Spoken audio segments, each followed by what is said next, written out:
மாங்காய் வச்சு நம்ம சேனலில் நிறைய ரெசிபிஸ் போட்டிருக்கோம். அதே மாதிரி இப்போ மாங்காய் வச்சு ஒரு சூப்பரான மாங்காய் சாதம் செய்யலாமா?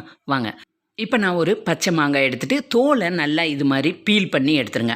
அதுக்கப்புறமா உள்ளே இருக்கிற சீடை ரிமூவ் பண்ணிவிட்டு மாங்காயை சின்ன சின்ன பீஸாக கட் பண்ணி எடுத்துக்கலாம். இப்போ ஒரு மிக்ஸி ஜாரில் ஒரு 6 பல்லு பூண்டு, ஒரு 4 பீஸ் இஞ்சியும், ஒரு 3/4 டீஸ்பூன் அளவுக்கு ஜீரகம், 4 பச்சை மிளகாய், கொஞ்சமாக கருவேப்பிலை, இது கூட நான் ஒரே ஒரு கைப்பிடி அளவுக்கு ஒரு 4-5 பீஸ் தேங்காய் கட் பண்ணி எடுத்துருக்கேன். அதையும் சேர்த்துட்டு நம்ம கட் பண்ணி வச்சுருக்க மாங்காயும் இதோட சேர்த்துடலாம்.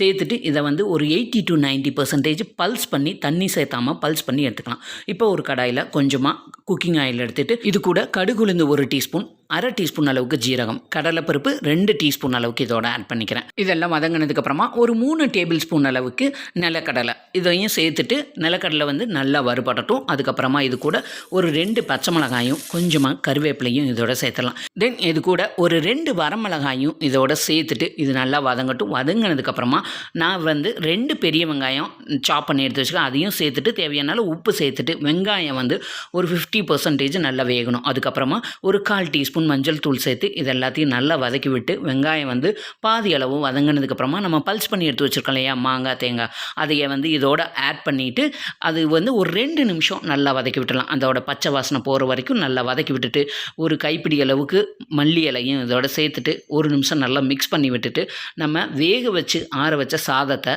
இது கூட நான் ஒரு 2 பேர் சாப்பிடக்கூடிய அளவில் சாதத்தை இதோட ஆட் பண்ணி நல்லா மிக்ஸ் பண்ணி எடுத்துருங்க. மிக்ஸ் பண்ணிவிட்டு ஒரு 3 to 4 நிமிஷம் சிம்மில் வச்சுட்டிங்கன்னா சாதமும் நல்லா சூடாகி வந்துடும். அதுக்கப்புறமா சுட சுட மாங்காய் சாதம் அப்பளமோ ஆம்லெட்டோ வச்சு சாப்பிட்டிங்கன்னா சூப்பராக இருக்கும். இந்த சம்மரில் மாங்காய் நிறைய கிடைக்குது. நீங்கள் மாங்காய் வாங்கும்போது இந்த மாங்காய் சாதத்தை கண்டிப்பாக ட்ரை பண்ணி பாருங்கள். லஞ்ச் பாக்ஸுக்கு ஒரு நல்ல ரெசிபி. கண்டிப்பாக ட்ரை பண்ணி பார்த்துட்டு வீடியோ பிடிச்சிருந்தா லைக் பண்ணி சப்ஸ்கிரைப் பண்ணிடுங்க.